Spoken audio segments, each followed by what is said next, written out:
all animals are equal, but some animals are more equal than others.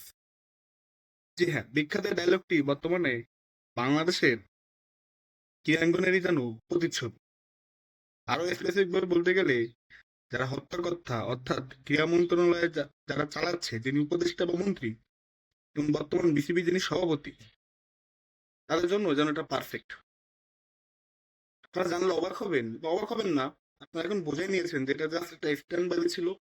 Bangladeshi রাজনৈতিক উদ্দেশ্যে টি-20 world cup থেকে নিজেদের নাম নিজেরাই বাদ দেওয়াতে চেয়েছে। জি হ্যাঁ, এটা একটা গেম ছিল। কারণ কি? কারণ হচ্ছে বাংলাদেশ শুটিং দল তারা কিন্তু ভারতে যাচ্ছে খেলতে।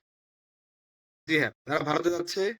শুটিং এর যারা আপনার খেলোয়াড় রয়েছে তারা এই সামনের মাসেই সম্ভবত 2-3 ফেব্রুয়ারি তারা ভারতে যাচ্ছে।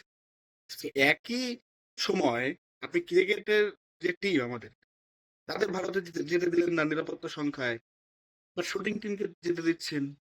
হোয়াই? কেন? শুটিং টিমের কি নিরাপত্তা ঝুঁকি নেই ভারতের? তারা কি বাংলাদেশি না? কেন? কারণটা কি? শুধু ক্রিকেট টিমের উপরেই কেন নিরাপত্তাজনিত কারণ ছিল বা নিরাপত্তার কনসার্ন ছিল? আসিফ নজরুল, আপনি তো ক্রীড়া উপদেষ্টা, আপনাকে প্রশ্ন করতে চাই। আপনাকে আর কোনো সাংবাদিক প্রশ্ন করবে না, খুব কম সাংবাদিকই প্রশ্ন করবে বা খুব কম চ্যানেলে এই নিউজটা ছড়াবে। কারণ এখন তো সত্যি কথা বলতে সব সরকারের আমলেই আমাদের দেশের আপনার মিডিয়া কন্ট্রোল হয় এখন আরো বেশি। এখন আরো বেশি। এই নিউজটা আপনি কোথায় দেখেছেন? আপনারা এটা সত্যি করে বলবেন যে বাংলাদেশ শুটিং দল যে যাচ্ছে ভারতে টুর্নামেন্টে অংশ নিতে। খুব কম নিউজ চ্যানেলে এটা প্রচার করেছে, কারণ অনেক ঝামেলা আছে। কাসিম নজরুল, আপনি তো অনেক প্যাট্রিয়ট একজন মানুষ, অধ্যাপক, অনেক দেশপ্রেম আপনার। আপনার দেশপ্রেমের কাছে আমাদের কিছুই না।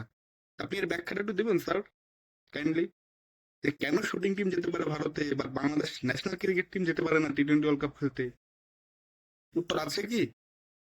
নাকি ক্রিকেট ক্রিকেট টিমের প্রতি মানুষের যে ইমোশন সেন্টিমেন্ট সেটা মানুষ বেশি ফলো করে, এর জন্য এন্টি ইন্ডিয়ান সেন্টিমেন্ট কাজে লাগিয়ে just আপনাদের মানে নির্বাচনের ফায়দা লুটার জন্য এটা করলেন, আপনাদের স্বার্থ রক্ষার জন্য এটা করলেন, আপনাদের সেন্টিমেন্ট ভালো করার জন্য করলেন, যারা বাংলাদেশের বেশি বৃহৎ জনগোষ্ঠী যারা এখন এন্টি ইন্ডিয়ান সেন্টিমেন্টে রয়েছে তাদের মধ্যে এবং যুক্তিসঙ্গত কারণে রয়েছে। আসিফ নজরুলের কাছে কি উত্তর আছে? হয়তো পারে। হ্যাঁ, অবশ্য তিনি উত্তর দিতে পারবেন কারণ তিনি একজন অধ্যাপক, অ্যান্ড বাই দ্য ওয়ে তিনি কিন্তু বেশ কনভিন্স করতে পারেন মানুষকে। তো তিনি অবশ্যই কোনো না কোনো উত্তর দিবে, বা সাংবাদিকদের একটু জিজ্ঞাসা করা উচিত যে ডাবল স্ট্যান্ড কেন বাংলাদেশ ক্রীড়া মন্ত্রণালয়। এটা কিন্তু জানার বিষয়। জানতে হবে আমাদের যে আমাদের ক্রিকেটটা কেন যেতে দিল না। আশা করব আমাদের দেশে যদি কেউ সত্যিকার জার্নালিস্ট থেকে থাকে বা সত্যিকার কোন গণমাধ্যম থেকে থাকে না আউটলেট থেকে থাকে, তারা এই প্রশ্নটি ক্রীড়া উপদেষ্টাকে করবে। তিনি যাই বলুক তার উত্তর আমরা শুনতে চাই।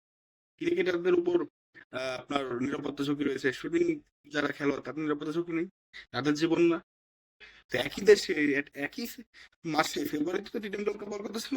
তো সেখানে আপনার ক্রিকেট টিমের নিরাপত্তা ঝুঁকি, আমরা খেলতেই গেলাম না, ভারতে যাবো না খেলতে, অনড় থাকলাম একদম, মানে সাচ্চা দেশপ্রেমিক। বাট শুটিং এর ক্ষেত্রে কি হলো? এখন কি ওয়ার্ল্ড মিডিয়া আপনার এটা প্রচার করবেন? বাংলাদেশ নিজেই ডবল স্ট্যান্ড দিচ্ছে। কি বলেন আপনারা? ওয়ার্ল্ড মিডিয়া কি এত পাগল? আইসিসির কাছে যাবে না? তাহলে আইসিসিতে আপনার কি শক্ত প্রশ্নটি থাকলো? ইতিমধ্যে তো আইসিসিতে অপমান অপদস্থ এসেছেন না, বা আপনি বাংলাদেশের ভোট বাদ দিলাম, আপনি 14টা ভোটে আপনার এগেন্স্ট শুধুমাত্র পাকিস্তানের ভোট পেয়েছেন। তো অপমান অপদস্থ একঘরে হয়ে এসেছেন আইসিসি থেকে, and ইতিমধ্যে আমরা এটা জানি। সাসিম নজরুল সাহেব, আপনি যদি ক্রিকেটকে বাদই দিতে চাইতেন যে না ক্রিকেট খেলাটাই তিনি ধ্বংস করবেন, আমি তখন বলবো যে ধ্বংস করেছেন তিনি পরিকল্পিতভাবে, ম্যাটিকুলাসলি ডিজাইন্ড। হয়তো খুব শীঘ্রই আমরা এরকম মাস্টারমাইন্ড কারোর মুখ থেকে বা প্রফেসর ইউনুসের মুখ থেকে শুনতে পারবো। সেদিন হয়তো বা খুব বেশি দেরি হয়ে যাবে যে না বাংলাদেশ ক্রিকেট আগে ছিল কেনিয়ার মতো টুকটাক খেলতে পারতো, এখন আর বাংলাদেশে ক্রিকেট নাই।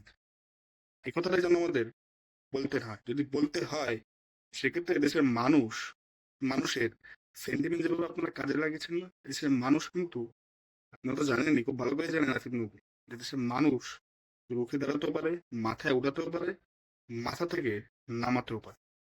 ক্রিকেট খেলাটা আপনার জন্য ধ্বংস হলে এর জবাব আপনাদের দিতে হবে, তাতে পৃথিবীর যে প্রান্তেই থাকুন না কেন স্যার। ধন্যবাদ।